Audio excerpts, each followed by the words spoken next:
You're there on stage. It's been a roller coaster of anxious energy and excitement. We visited the depths of grief and joyous highs, and now to the final few notes of what has been a memorable recital and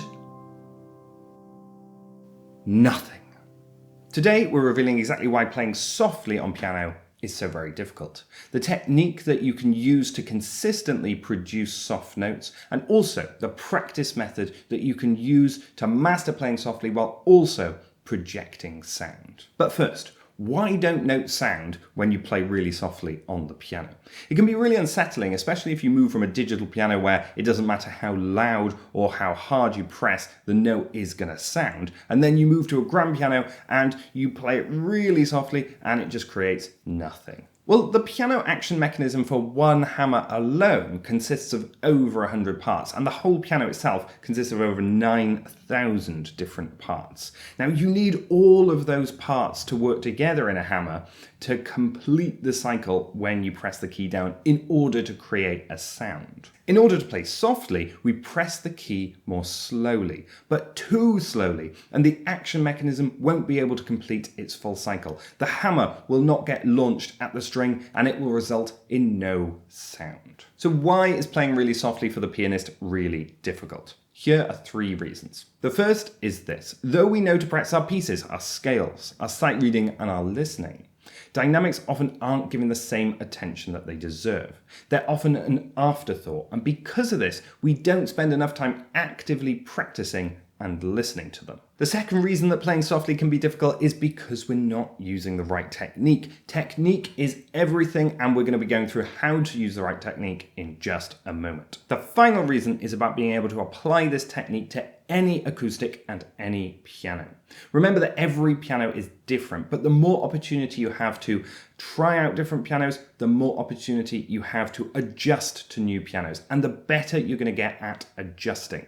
This is experience. What is the technique that we should try so that notes sound every time? We talked about the note not sounding due to it being pressed too slowly, and one of the main reasons that it's pressed too slowly is if we play vertically downwards and we only use our finger. Try instead to use these 3 points when pressing the key to make sure that it sounds every time. The first is to glide. Make sure that you use a forwards or backwards movement when you play to ensure you don't go vertically downwards. This will be far easier to control. The second is to go through and down. When you're gliding, make sure that you go through the note and down to the bottom of the key. The third is one movement. Use one single movement to go through and down through the key to ensure it sounds. Remember that if you use your fingers, it's going to be a lot harder to control. Although you do want to practice this, using your arm will create a motion that you'll be able to remember and replicate. Onto the practice method. How can we practice this? Here are 2 ways that you can practice this technique and dynamics in your playing.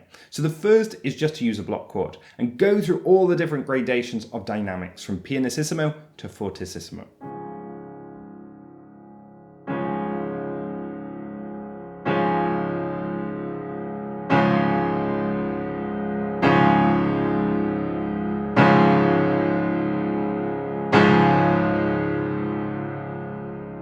The second is just to take a scale and practice going up with a crescendo and down with a diminuendo. Now, this is going to be reliant on your finger control a lot more, and it's going to help you to develop that control to play softly in each finger. Try and explore the extremes. See where the failure point of your piano is, and then try out this technique on other pianos as well. This is all about listening, feeling, remembering, and adjusting on the piano that you're on, and then transferring that to other pianos as well. Though playing softly is initially one of the most difficult skills to master, I think that sight reading is the most important. To check out why and how, watch this.